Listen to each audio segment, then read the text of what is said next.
les compteurs intelligents d'Hydro-Québec prend de l'ampleur. Nous avons maintenant des groupes refuges partout au Québec. 2 groupes dans le secteur de Montréal qui ont été les premiers à subir le projet pilote. Villeray. Est-ce qu'il y a des gens de Villeray ici? Quelques-uns quand même. Et des gens de Boucherville. Boucherville refuse. Des groupes d'avant-garde animés par des personnes électrosensibles qui anticipent le pire en raison de leurs conditions de santé ont été créés à Laval. Mauricie refuse. Québec refuse. Estrie refuse. Pointe-aux-Trembles refuse. Et Parc Extension refuse. Depuis le déploiement massif, que le déploiement massif est commencé dans la grande région de Montréal, nous avons envoyé un groupe qui s'est créé à la Chine. Est-ce qu'il y a des gens de la Chine ici? Oui! Voilà, merci beaucoup. La Chine a obtenu l'appui des élus et ils ont obtenu la promesse d'un moratoire, la promesse d'une résolution demandant un moratoire au déploiement des compteurs. Ils rejoignent ainsi les 17 municipalités qui ont obtenu de leurs élus le même genre de moratoire. Ah, l'Anaudière, on m'annonce que l'Anaudière refuse, ont obtenu de la part de leurs élus? Non, ils ont été créés. Ah, ils ont été créés, OK. Donc, la liste des groupes refuse continue. On a maintenant La Salle refuse. On a un beau contingent de La Salle ici. Rosemont Petite Patrie refuse. Soulanges refuse. L'Anaudière refuse. Pierrefonds-Roxborough refuse. Le Plateau refuse. Et la liste s'allonge encore avec Pointe-Claire refuse. Et Basse-Laurentide refuse. Tous les militants dans ces groupes travaillent très fort. Ils distribuent des tracts et des affichettes pour alerter la population. En passant, nous avons ici des tracts en grand nombre que vous pourrez prendre avant de partir pour les distribuer dans votre secteur. C'est gratuit. Les gens travaillent très fort aussi à organiser des séances d'information. Les prochaines séances d'information auront lieu cette semaine, le 23 avril à Rosemont, le 24 avril à Pierrefonds et le 6 mai prochain à Pointe-Claire. Et ces gens font beaucoup d'efforts aussi pour inciter leurs concitoyens à envoyer l'avis de non-consentement et à signer la nouvelle pétition qui est sur le site de l'Assemblée nationale. Vous voyez qu'on est très, très actifs dans tous ces groupes. Et ça continue. Nous faisons tous ces efforts afin que nos élus nous entendent et comprennent l'importance de mettre fin à ce projet insensé.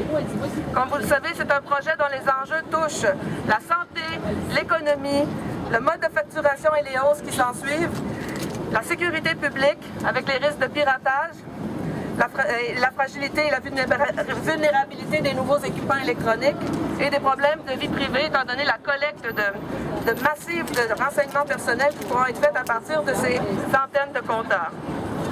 Nos prochaines actions dans les prochains mois, nous allons lancer une campagne pour obtenir le retrait des compteurs émetteurs radiofréquences de première et deuxième génération et la possibilité de garder les anciens compteurs électromécaniques comme au Vermont. Vous savez qu'au Vermont, les gens ont obtenu l'option de retrait gratuit.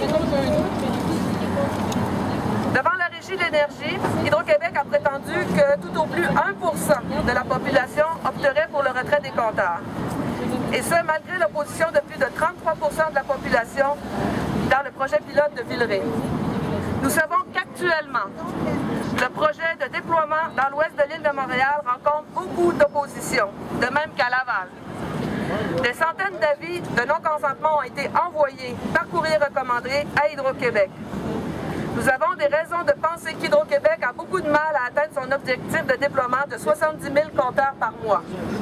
Dans un article publié cette semaine dans le Huffington Post du Québec, nous avons appris que seulement 39 000 compteurs avaient été installés depuis le début février, ce qui représenterait seulement 22% des objectifs prévus par Hydro-Québec. Autrement dit, Hydro-Québec n'est pas parvenu à installer 78% des compteurs qu'elle avait prévu d'installer. Hydro-Québec doit rendre des comptes à la Régie bientôt, dans un rapport trimestriel à la Régie, et prouver que son projet est non seulement rentable, mais qu'il ne représente aucun dépassement de coût.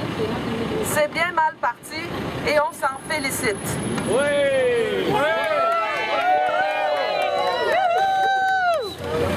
Nous allons de plus profiter de la venue de Magda Havas, docteur qui exerce en Ontario et du docteur Roy Fox dans le cadre du salon Écosphère pour dénoncer l'irresponsabilité de nos autorités de santé publique québécoises qui refusent d'écouter les témoignages de nombreuses personnes malades depuis l'installation des compteurs à leur domicile.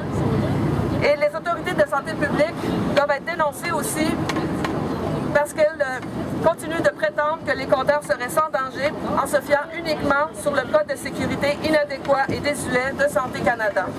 Donc nous allons exiger que la santé publique au Québec prenne ses responsabilités et consente à tenir compte des malades qui se manifestent depuis le déploiement de ces nouveaux compteurs. Alors j'achève bientôt. Alors nous sommes réunis en cette belle journée pour nous encourager et nous soutenir mutuellement et pour créer des liens de solidarité. Nous voulons aussi sensibiliser les autres participants à cette marche.